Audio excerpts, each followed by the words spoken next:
नमस्कार, आप जुड़ चुके हैं बाजपट्टी इन खबर। मैं हूं श्याम गोपाल। इस वर्ष बिहार में विधानसभा चुनाव होना है और इस संबंध में हमारे साथ पार्टी से जुड़े कई लोग जुड़े हुए हैं और सबसे पहले हम सभी से परिचय करवा देते हैं।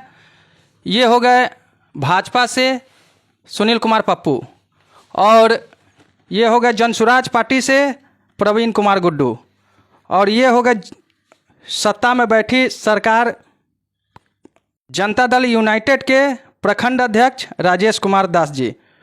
तो सबसे पहले सवाल मैं पूछना चाहूँगा, बहुत बहुत स्वागत है। सबसे पहले सुनील कुमार पप्पू जी से क्या कहेंगे पहले दर्शकों को? आप बाजपट्टी इन खबर के माध्यम से आपने जिन ज्वलंत मुद्दों पर हम लोगों को बिठाया है और आपके माध्यम से आपके जितने भी श्रोता हैं उन सबों को भी, और खासकर आप श्याम गोपाल जी पत्रकार महोदय को, सौरभ जी को, सन्नी जी को दिल से हार्दिक हार्दिक बधाई एवं धन्यवाद कि बाजपट्टी में आपने विभिन्न राजनीतिक दल के कार्यकर्ताओं को बुलाकर यह डिबेट की नई शुरुआत की है। क्या कहना चाहेंगे आप? सबसे पहले आपके चैनल को धन्यवाद देते हैं और हमारे जितने भी दर्शक हैं, हमारे आपके जो चैनल के श्रोता हैं, सभी को का हम धन्यवाद और आभार प्रकट करते हैं कि वो लोग हमारे डिबेट को देख रहे हैं। आप क्या कहेंगे? बहुत बहुत धन्यवाद खबर इनका, और बाजपट्टी में आपने एक नई शुरुआत किया और डिबेट एक बहुत अच्छा चीज़ होता है जिसको आज चौबे बाबा के यहाँ प्रथम शुरुआत हुआ। इसके लिए कोटि कोटि धन्यवाद है एवं आपके माध्यम से जो श्रोता सुनते हैं उनको भी चरण स्पर्श है। और आज जो ज्वलंत मुद्दे और हमारी सरकार के द्वारा जो विगत 19 वर्षों से चलाई जा रही योजनाएं हैं जिस पर आपने चर्चा के लिए हम लोग को बिठाया है, इसलिए पुनः आपको और आपके श्रोता को धन्यवाद देते हैं। तो तमाम सारे राजनीतिक संबंधित चर्चा करेंगे। सबसे पहले भाजपा के जो नेता हैं सुनील कुमार पप्पू जी, इस साल बिहार में विधानसभा चुनाव होना है। क्या दिल्ली में हुए चुनाव के बाद करीब 27 साल बाद भाजपा सत्ता में आई है, क्या बिहार में फिर से एनडीए सरकार होगी? पहले तो दिल्ली के देवतुल्य मतदाता मालिकों और हमारे यशस्वी प्रधानमंत्री आदरणीय नरेंद्र दामोदर दास मोदी, राष्ट्रीय अध्यक्ष श्री जेपी नड्डा जी और भारत सरकार के चाणक्य कहे जाने वाले यशस्वी गृह मंत्री अमित शाह जी को और समर्पित निष्ठावान कार्यकर्ताओं को, जिनके लगन प्रयास के कारण दिल्ली में 27 सालों के बाद हमको सत्ता मिली है और सत्ता सेवा भाव के लिए मिला है, इसके लिए हम आप सभी दिल्ली वासियों और देशवासियों को धन्यवाद देते हैं। 27 साल बाद दिल्ली में सत्ता मिली है, यह मुद्दा नहीं है।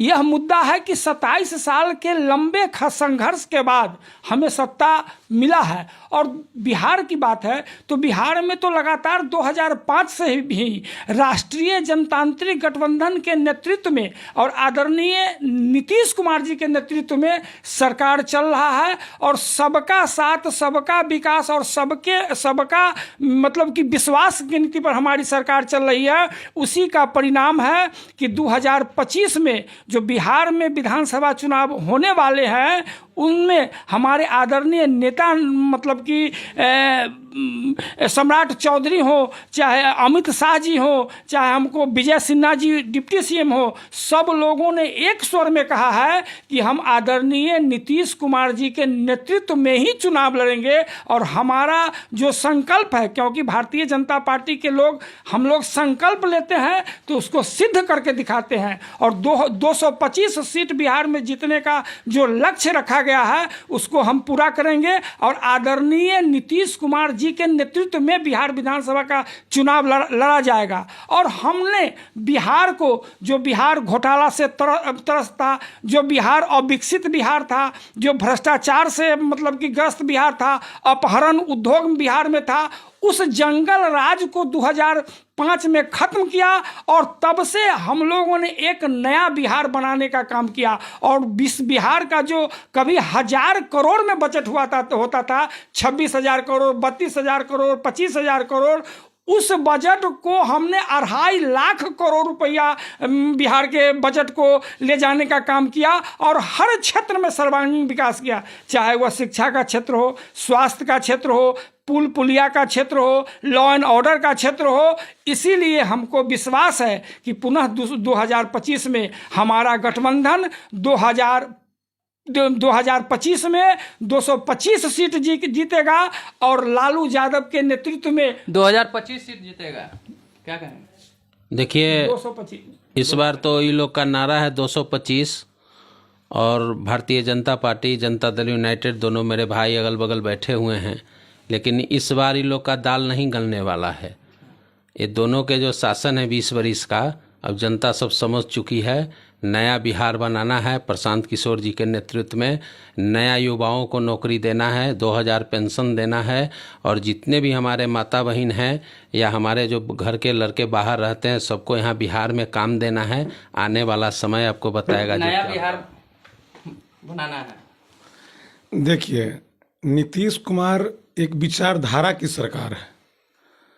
पूर्व के हमारे वक्ता बताए हैं, नीतीश कुमार जब बिहार को नेतृत्व के लिए जनता जब समर्पित की तो कैसा बिहार था।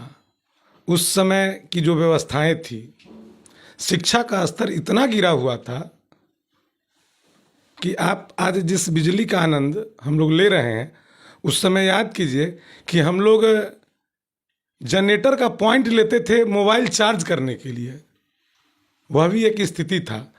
तो नीतीश कुमार विचारधारा की राजनीति करता है, जनता का विश्वास है, ईमानदारी का तगमा है। उन्होंने वंशवाद नहीं किया, जातिवाद नहीं किया, परिवारवाद नहीं किया। तो नीतीश कुमार को कोई भी व्यक्ति इसलिए विश्वास करता है कि समृद्ध समाज बनाए हैं, किसी के साथ कोई भेदभाव नहीं हुआ है। आज विगत 20 वर्षों में आपने देखा होगा श्याम गोपाल जी कि सरकार चलाने का जो तौर है, तरीका है, प्रशासन की जो व्यवस्था है, 20 सालों में आपने कहीं सुना है कि हिंदू मुसलमान हुआ है? आज कब्रिस्तान की घेराबंदी हो, चाहे जो विद्यालय हमारे लालू जी के समय में चरवाहा विद्यालय चलाया जाता था, आज इस सरकार ने जो मौलाना लोग पैर घसीटते रह गए, उनको कोई पूछने वाला नहीं था, माननीय मुख्यमंत्री नीतीश कुमार ने आज 45,000 रुपया वेतन दे रहा है पूरे बिहार में। तो एक विचारधारा की सरकार है।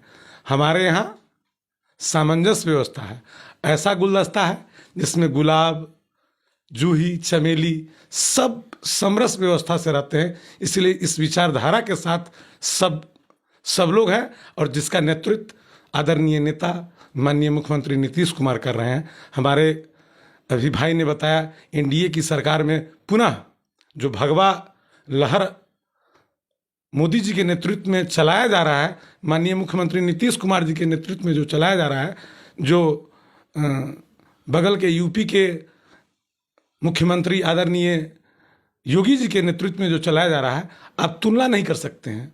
और आज का युवा नया भारत चाहता है। आज टेक्नोलॉजी इतना बढ़ गया है कि आज बाज पट्टी की आवाज़ को आप पूरे विश्व में फैला सकते हैं। यह माननीय मोदी जी का देन है। भगवा लहर चल रही है, शुक्र है।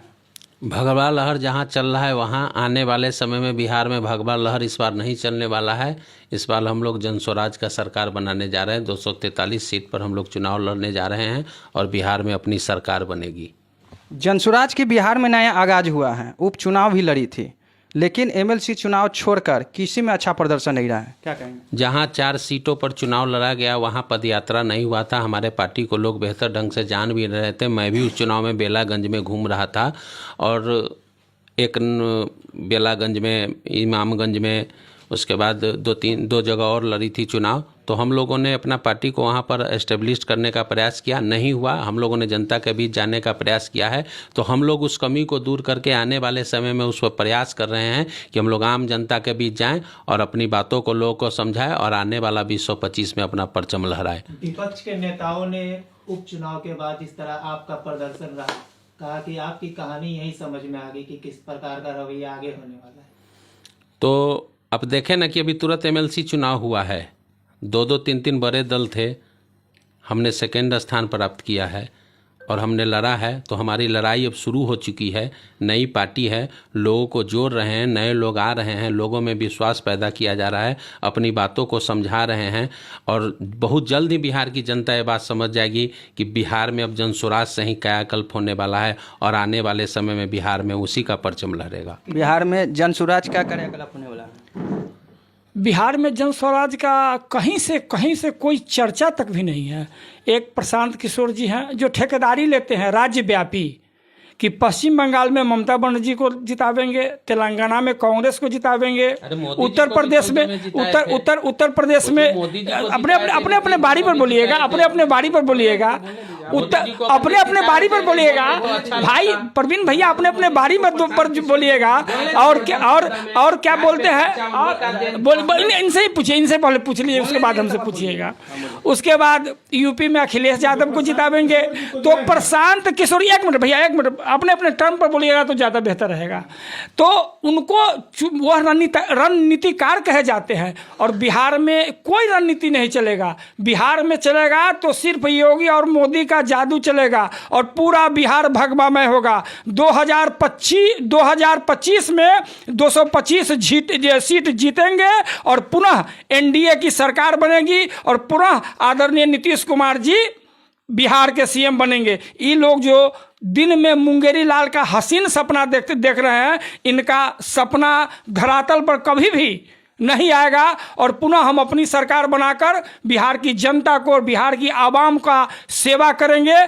और जो विकास है वह डबल इंजन की सरकार के माध्यम से विकास को और तीव्र गति से आगे बढ़ावेंगे और कलकत्ता टू भाया पटना और दिल्ली आने वाले समय में यहाँ आदरणीय नरेंद्र मोदी के प्रयास से बुलेट ट्रेन भी चलेगा। और जिस हिसाब से ये जो बजट हुआ है, इस बजट में उन्होंने बिहार को विशेष पैकेज देने का काम किया है। बिहार को मखाना उद्योग हो या अन्य उद्योग में जिस प्रकार इन्होंने मतलब कि बजट दिया है, बहुत सारी योजनाओं को लागू होने देने का काम किया है, इसके लिए हम उनको धन्यवाद देते हैं। और बिहार की जनता 12 करोड़ आवाम मेरे साथ है। नीतीश कुमार का जलवा बिहार में खत्म हो गया क्या, जो योगी और मोदी की जलवा चलने वाली?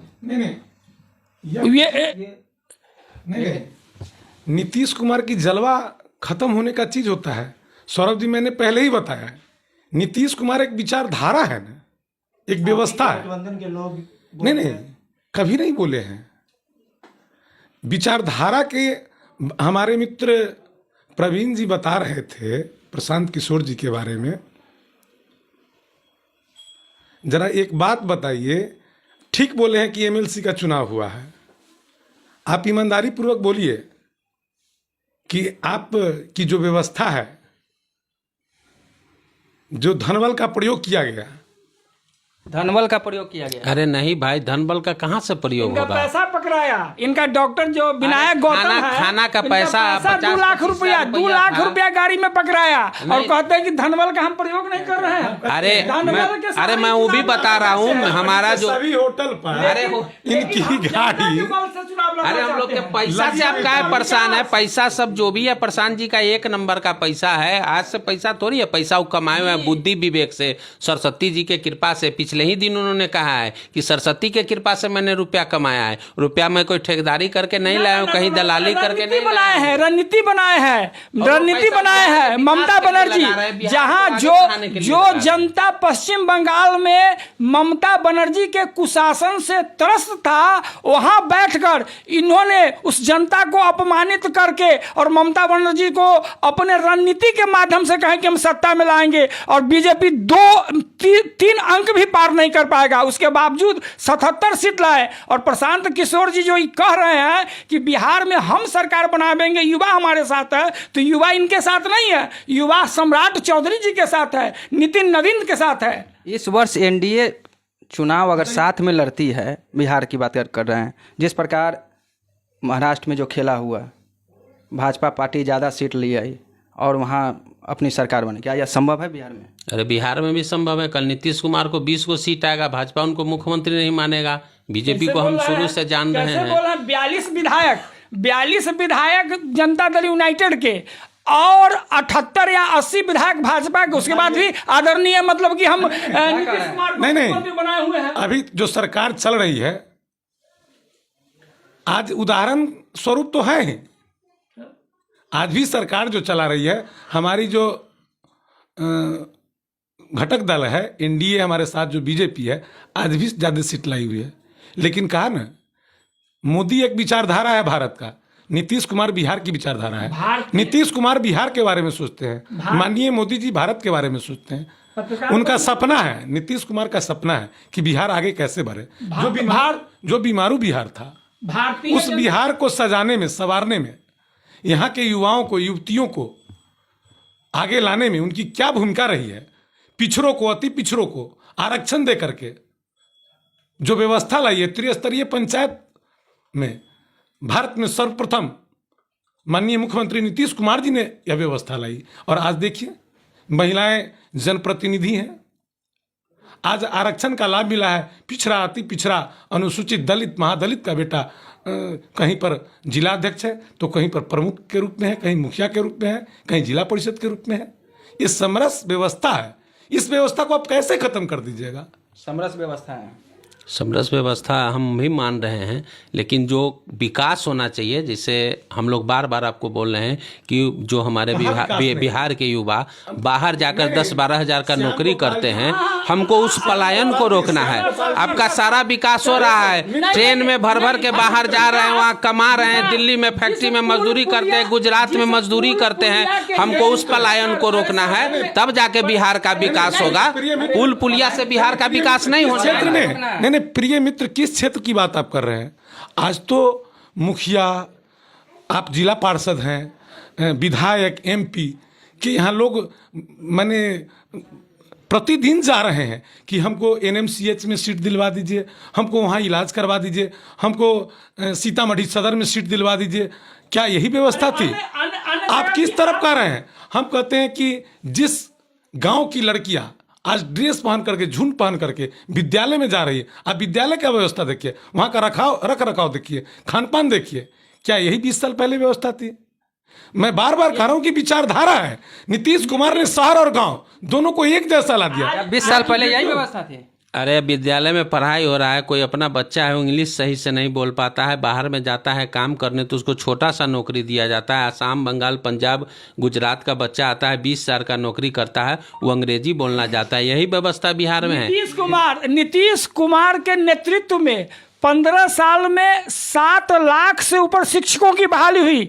जिस विद्यालय में लालू यादव के रीजन में लोग पढ़ने नहीं जाना चाहता था, वहाँ पढ़ाई की समुचित व्यवस्था हुई। आज बाजपट्टी ही को देख लीजिए, आज 2 दर्जन से ऊपर पुल पुलिया बने हैं, 7 से ऊपर जल मीनार बने हैं। आज 24 घंटा 24 घंटा बिजली की व्यवस्था है। जो बिहार में 700 मेगावाट बिजली का उत्पादन नहीं हो पाता था, उस बिहार में आज, एक मिनट सुनिए सर, राजेश बाबू, उस बिहार में आज 5000 से ऊपर मेगावाट बिजली का उत्पादन हो रहा है। मिट्टी तेल बंद हो गया है। सब यहाँ प्रत्येक जिला में आपको मेडिकल और इंजीनियरिंग कॉलेज खुल गया हुआ है।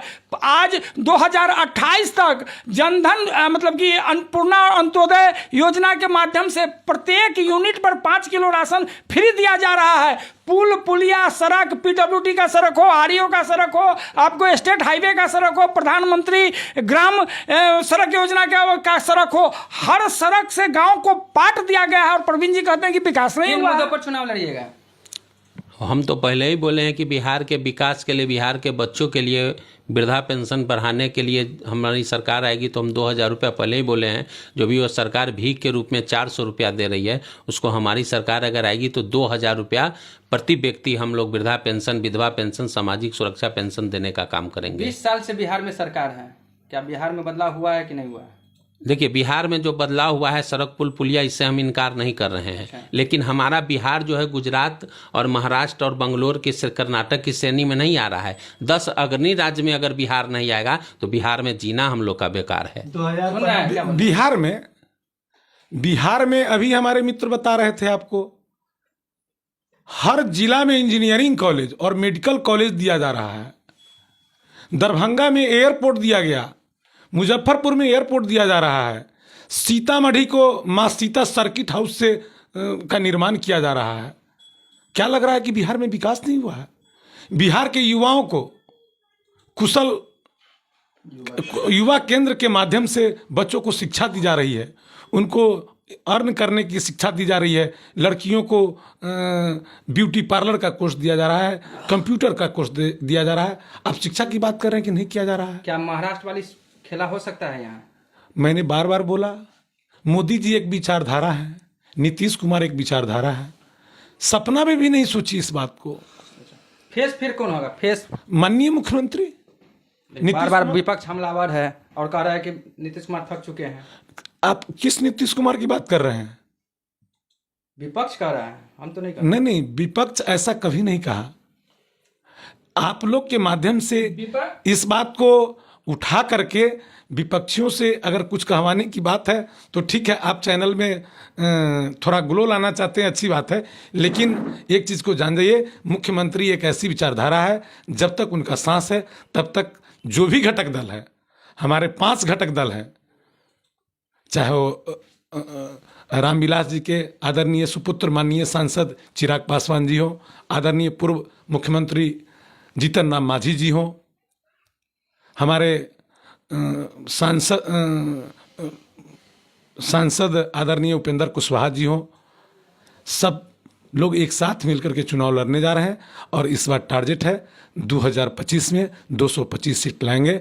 पुनः मुख्यमंत्री के रूप में आदरणीय नीतीश कुमार के नेतृत्व में सरकार बनेगी और जो विकास हमें करना है, जो हमारा लक्ष्य है, उसको पूरा करेंगे और बिहार भारत में नंबर 1 स्थिति में आएगा। और विश्वास दिलाते हैं गुड्डू भाई, हम लोग जो बोलते हैं उसको करते हैं, हम झूठा प्रलोभन नहीं देते हैं, हम ऐसा कोई बात नहीं बोलना चाहते हैं जो जनता को दिग्भ्रमित करे। कारण है कि जनता को 20 साल का अटूट विश्वास है, उस विश्वास को खोना नहीं चाहते हैं, उस विश्वास को कायम रखे हुए हैं। और आप देखे हैं कि दिल्ली में जो बीमारू व्यवस्था में चल रही थी, यमुना जी का नदी जो इतनी गंदगी से भर गई थी, जिसको आदरणीय मोदी जी ने संकल्प लिया है कि हम आपको अगला छठ कराएंगे, तो निश्चित रूप से कराएंगे।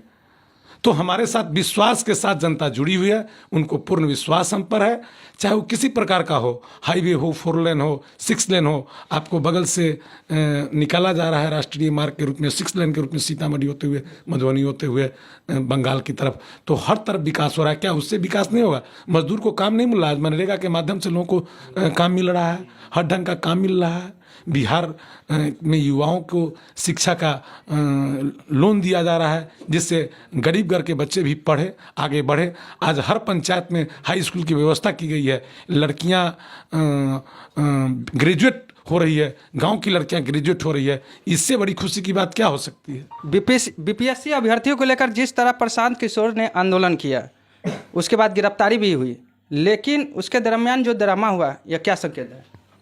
अरे अब तो देख ही रहे हैं कि बिहार में जो बीपीएससी अभ्यर्थियों के साथ जो अन्याय हुआ है, हमारे आदरणीय नेता ने पटना के गांधी मैदान में अनशन जारी किया था, हम लोग भी उस अनशन में गए थे। यहाँ सेटिंग हुआ है 70 लाख, 1 करोड़, 1.5 करोड़, जिसको जिस ढंग से हुआ है। ये सब बेबुनियाद आरोप है। एक कुम्हरार का सेंटर था जहां 12,000 बच्चे एग्जामिनेशन दे रहे थे, उसमें कुछ त्रुटि हुआ था, पूरे बिहार में नहीं हुआ था। इनको तो मुद्दा चाहिए, इन नाखून काट के शहीद होने वाले लोग हैं, इनको मुद्दा चाहिए। इनको बिहार में तवज्जो नहीं मिल रहा है, इसीलिए बिहार पब्लिक सर्विस कमीशन को यह बदनाम कर रहे हैं। और हमारे आदरणीय जो चेयरमैन है बीपीएससी, उन्होंने कहा कि कुम्हरार में जहां जो अव्यवस्था हुई थी उस परीक्षा को हम रद्द करेंगे और पुनः उन बच्चों को परीक्षा एक निर्धारित समय पर दिलवाएंगे। अब ये मुद्दा को ये हुए एक राजेश रंजन और पप्पू यादव है, ये दोनों मिलकर हाईजैक कर लिए, हाईजैक करके लगे ड्रामा करने। बिहार के बच्चों का भविष्य था, इसमें हाईजैक करने का कौन बात है? हम लोग तो बिहार के भविष्य के लिए। अरे आश्वासन मिला, आश्वासन सरकार की तरफ से आश्वासन मिला, शिक्षा मंत्री की तरफ से आश्वासन मिला, बीपीएससी के चेयरमैन की तरफ से आश्वासन मिला, तो उसके रोड पर आते ही नहीं, लाठीचार्ज होता ही नहीं। आप लोग का ये प्रायोजित था, ये प्रायोजित था, यह प्रायोजित था। छात्र नहीं, छात्र लाठी डंडा चलिए, लाठी डंडा चलिए। अरे ये लोग करवाए हैं, आरोप सरकार पर लगा रहे हैं। अरे हम जो सत्ता में हो ना लाठी चलवाता है। नहीं तोड़ेंगे, कहीं अनशन तोड़ लिए, क्यों अनशन तोड़ लिए? उसमें राजनीति हो रही थी ना, जब तक निराकरण नहीं होगा अनशन नहीं ये क्या? अरे पूरे छात्र ही थे, छात्र का पूरा रोल नंबर है, एडमिट कार्ड है, छात्र धरना छात्री थे। प्रशांत किशोर जी किस क्लास के छात्र है? वो कौन एग्जाम दिए थे? उन्होंने नेतृत्व करने का काम किया बिहार के। बार छात्र कह रहे हैं, जो भी बीपीएससी अभ्यर्थी है वो कह रहा है कि हम नेता का सहारा नहीं लेंगे, हम नेतृत्व विहीन लड़ाई लड़ेंगे, हम अपना लड़ाई खुद लड़ेंगे, फिर इनको नेतृत्व करने की क्या आवश्यकता थी? नेतृत्व नहीं करता जो है तो हो ही नहीं रहा। जब नेतृत्व लेके आया तब न कुछ सुना भी गया। इनको कुछ मुद्दा मिल नहीं रहा है, तो इनको एक मुद्दा चाहिए। आदरणीय सुशासन बाबू हैं, आज तक अपने परिवार के किसी भी व्यक्ति को राजनीति में नहीं लाए, तो और आज तक राजनीति को बड़े ही सुचिता ढंग से, माननीय कर्पूरी ठाकुर के बाद अगर बिहार में राजनीति में अगर सुचिता का कोई उदाहरण है तो उसका नाम है नीतीश कुमार। कर्पूरी ठाकुर का बेटा राजनीति में नहीं है, रामनाथ ठाकुर। कर्पूरी ठाकुर के बाद अब वह लेवल में नहीं है, शांत कुमार सरकार में मंत्री। आज रामनाथ ठाकुर को और सम्मान भी दिया, उनके नाम पर लालू यादव, इनके लोग उनका एक भाई मेरे पार्टी में है, इनके लोग जयंती मनाते हैं लेकिन सम्मान नहीं देते। राज्यसभा का मेंबर सम्मान नहीं देते। अरे उनकी पौत्री हमारे पार्टी में है, आपको नहीं पता है, डॉक्टर है। केंद्रीय मंत्री बनाने का काम किया तो एनडीए सरकार में मनाने का काम किया, और कर्पूरी ठाकुर को भारत रत्न देने का भी अगर कोई काम किया तो भारतीय जनता पार्टी के सरकार में देने का काम किया। सही बात कहा रामनाथ जी। असली बात है, सच्चाई बात है कि विचारधारा है, जो कर्पूरी जी का सपना था उस विचारधारा को अगर कोई उतारा है तो नीतीश कुमार उतारा है। रामनाथ जी की विचारधारा, नीतीश जी की विचारधारा और कर्पूरी जी की विचारधारा मिल रही, सब लोग साथ है, मंत्री है सरकार में, आज से नहीं बरसों से है। अरे उसको मुखरा बना के रखा गया, उनका सरकार में थोड़ी कुछ चलता है। उनका तो ऐसे ही वोट बैंक के लिए मुखरा बना के रखा गया है। नाच न जाने कर्पूरी ठाकुर को और सम्मान देने का काम किया, भारत रत्न देने का काम किया, भारत रत्न देने का अगर कोई काम किया तो उसका नाम है आदरणीय परम आदरणीय नरेंद्र दामोदर दास मोदी, जिन्होंने भारत रत्न उस पिछड़े के बेटा को काम देने का बात किया। इस सम्मान की बात करते हैं। आज जो मतलब कि व्यवस्था है, जिस व्यवस्था में जनप्रतिनिधि चुने जाते हैं, तो राजेश भाई हमारे अभी बोले हैं कि वो कहीं मल्लाह का बेटा, कहीं ठाकुर का बेटा, कहीं नाई का बेटा, कहीं बीन का बेटा अगर मुखिया बना, पंचायत समिति बना, सरपंच बना, जिला परिषद बना, तो यह देन आदरणीय नीतीश कुमार और एनडीए की सरकार की देन है कि एक ऐसा रोस्टर बनाया जो हर लोगों को मौका मिला। तो सबसे बड़ा नेता पिछड़ा का कौन? लालू यादव या इनके नेता या नीतीश कुमार या मतलब कि एनडीए सरकार? आप हमको बताइए कौन? देखिए, पिछड़ा का नेता पर हमको बहस नहीं करना है, लेकिन हमको बिहार को अब आगे ले जाना है। हम लोग दूसरी लड़ाई लड़ रहे हैं, ये लोग अपना में लड़ रहे हैं, आगे कौन पीछे कौन, लेकिन हम लोग को तो बिहार को 10 अग्रणी राज्यों में शामिल करना है। इसलिए बिहार को हमको आगे ले जाना है। बिहार आगे कैसे बढ़ेगा, बिहार का अर्थव्यवस्था कैसे ठीक होगा, हम लोग बिहार को आगे ले जाने के चक्कर में, ये लोग तो सत्ता भोगने के चक्कर में है। आरजेडी के एक प्रवक्ता से जब हम यहाँ प्रवक्ता का आगमन हुआ था बाजपट्टी, उनसे एक सवाल हम किए थे कि जनसुराज भाई वीरेंद्र, उनसे हम सवाल किए थे जनसुराज पार्टी का, तो वो आरोप लगा रहे थे कि प्रशांत किशोर पूरा नाम तक सही नहीं बता रहे हैं। किसका नाम सही तक नहीं बता रहे हैं? वो अपना नाम।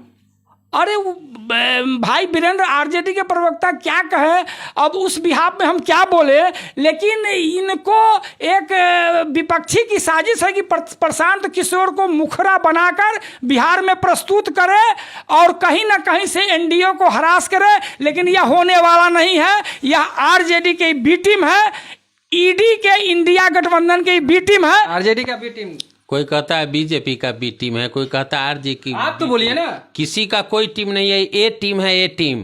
फिर नाम क्यों छुपा रहे हैं? अरे आने वाले समय में प्रशांत किशोर का नाम पूरा बोल दीजिए। हाँ, प्रशांत सर के बारे में अगर कोई बोल रहा है कि कोई ए टीम है, कोई बी टीम है, कोई टीम नहीं है। अभी तुरंत आपने तिरहुत स्नातक प्रशांत किशोर का पूरा नाम तो बोलिए। प्रशांत किशोर पांडे बोला जाता है, इसलिए आप लोग घबराते हैं जो पांडे है। पांडे नहीं है, बिहार का बेटा है, हिम्मत किया है, सभी को साथ लेने चलने का आगाज किया है। हम लोग उनके साथ हैं और पूरा समाज उनके साथ धीरे धीरे आएगा। उनका विचारधारा अच्छा है, समाज साथ में। जी नहीं, जिस तरह भक्त प्रहलाद का विचारधारा बढ़ा, हिरण्यकश्यप के खिलाफ में पूरा जनमानस तैयार हो गया, उसी प्रकार हमारे नरेंद्र मोदी हैं।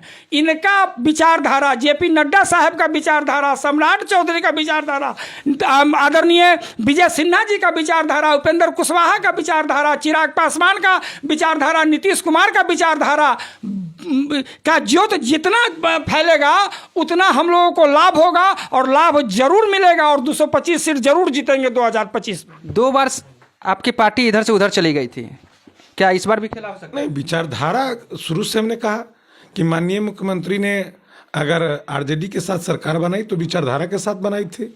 विचारधारा के विरुद्ध गए तो हमने पार्टी से अलग हो गया। हमने कहा कि भाई अपने आप को सुधारो। जब देखे कि नहीं वो परिवारवाद में फंसे हुए हैं तो हमने उनको छोड़ दिया। बिल्कुल, हम तो शुरू से आपको कहते आ रहे हैं, अभी भी कह रहे हैं, मुख्यमंत्री इस पर कोई समझौता की बात कर ही नहीं सकते। टिकट का उम्मीदवार कौन होगा? कहाँ से? बाजपट्टी विधानसभा से आदरणीय नेता डॉक्टर रंजू गीता जी हैं। माननीय मुख्यमंत्री के द्वारा आश्वासन भी दे दिया गया है। आज कार्यक्रम भी था सर। क्या स्वागत करेंगे? देखिए, स्वागत तो इसका निर्णय पार्टी प्रदेश नेतृत्व करेगा कि किनको टिकट मिलेगा, लेकिन अगर पार्टी निर्णय करेगी कि यह सीट जदयू लड़ेगा और आदरणीय डॉक्टर रंजू गीता यहाँ से उम्मीदवार बनेंगी तो हम पार्टी के सच्चे सिपाही हम स्वागत करेंगे। लेकिन यह निर्णय प्रादेशिक निर्णय है, प्रदेश के नेतृत्व निर्णय करेंगे, केंद्रीय नेतृत्व निर्णय करेंगे कि यह सीट जो बाजपट्टी विधानसभा है वह बीजेपी को मिले या जदयू को मिले। यह निर्णय आपको प्रदेश स्तर पर होगा और प्रदेश स्तर और राष्ट्रीय स्तर का जो निर्णय होगा उसको हम भाजपा की सीट होनी चाहिए। नहीं, ऐसा पप्पू जी नहीं कह रहे हैं। पप्पू जी का कहना हुआ कि भाई जो पार्टी निर्णय करेगी उसके हम साथ हैं। तो यहाँ तो 4 शुरू से सीट स्पष्ट क्लियर है। बाजपट्टी जेडीयू लड़ेगी, सैदपुर जेडीयू लड़ेगी, आपको यहाँ बेलसंड जेडीयू लड़ेगी, सुरसंड जेडीयू लड़ेगी, स्पष्ट है। बथनाहा बीजेपी लड़ेगी, रीगा बीजेपी लड़ेगी, यहाँ तो सब कुछ स्पष्ट है। सीतामढ़ी बीजेपी लड़ेगी। राजेश भैया हमारे बड़े भाई हैं और जनता दल यूनाइटेड के प्रखंड अध्यक्ष भी हैं। इनकी अपनी यह राय हो सकती है, लेकिन सीट का अदला बदली भी किया जा सकता है। अगर नहीं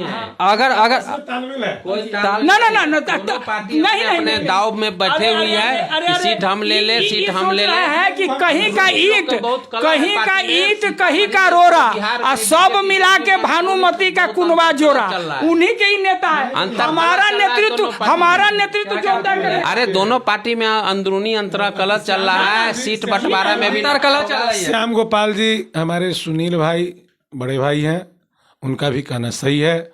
वो पार्टी का कार्यकर्ता है, मैं भी पार्टी का एक कार्यकर्ता हूँ। पार्टी सर्वोपरि होती है, पार्टी माँ होती है, पार्टी का अंतिम निर्णय होता है। लेकिन जो हमला का दोस्ताना रिश्ता चल रहा है निश्चित रूप से वही रहेगा। हम लोगों ने उसी पर मोहर भी लगाया है, इसलिए हम लोग को पूर्ण उम्मीद है। और वैसे तो पार्टी अंतिम में निर्णय ले सकती है। अगर राजेश दास को चुनाव लड़ा देती है तो एकदम सहर्ष स्वीकार है, हम जनता के बीच जाएंगे। अगर सुनील भाई को टिकट मिल जाता है तो क्या दिक्कत है। लेकिन हम लोग के नेता रंजू गीता जी हैं, रंजू गीता जी चुनाव लड़ेंगी। इस ढंग का हम लोग को जो सूचना मिल रही है और उसी हिसाब से हम लोग शुरू से सेवा किए हैं, काम कर रहे हैं, जनता का काम करते हैं। आपकी पार्टी गठबंधन में लड़ेगी कि आप हमारी पार्टी गठबंधन में नहीं लगी। पूरा बिहार में अकेली जनस्वराज ऐसी पार्टी है जो पूरी 243 सीट पर अकेले लड़ेगी, किसी से कोई गठबंधन नहीं है। सभी सीटों पर मेरा उम्मीदवार होगा और वो पता इन लोग को चल जाएगा कि कौन बी है कौन सी है। अभी विगत चुनाव में आपने देखा ना, 3 नंबर में बाबू साहब गए थे, 4 नंबर में वो गए थे। तो घबराने की बात नहीं, आने दीजिए, समय आएगा पता चल जाएगा। यही एमएलसी चुनाव में कहाँ चूक हुई? एमएलसी चुनाव में जो स्नातक तिरहुत स्नातक के मतदाता हैं उनका जो निर्णय हुआ है उनका हम स्वागत करते हैं। चुनाव में तो हार जीत 2 नंबर पर रही है कौन? इनकी पार्टी धनबल का सहारा लेकर डॉक्टर विनायक गौतम रघुनाथ पांडे जी के वो शायद नाती लगेंगे और धनबल का सहारा लेके इनका पैसा भी पकड़ाया गया था, प्रिंट मीडिया में 3 नंबर पर रही आपकी पार्टी। प्रवीण भाई एक बात आपको बता देते हैं कि आप तो पूर्व में बीजेपी के एक अच्छे पदाधिकारी थे। आपने राजनीति में अपना जो कदम उठाया, जहां आपको अपना भविष्य दिखता है, सबको मेहनत करना चाहिए, राजनीति में लोग करता भी है। लेकिन एक बात बता रहे हैं आपसे, नीतीश कुमार जो सरकार चलाई है या जो चला रहे हैं उस पर जनता का अटूट विश्वास है, हर वर्ग का विश्वास है।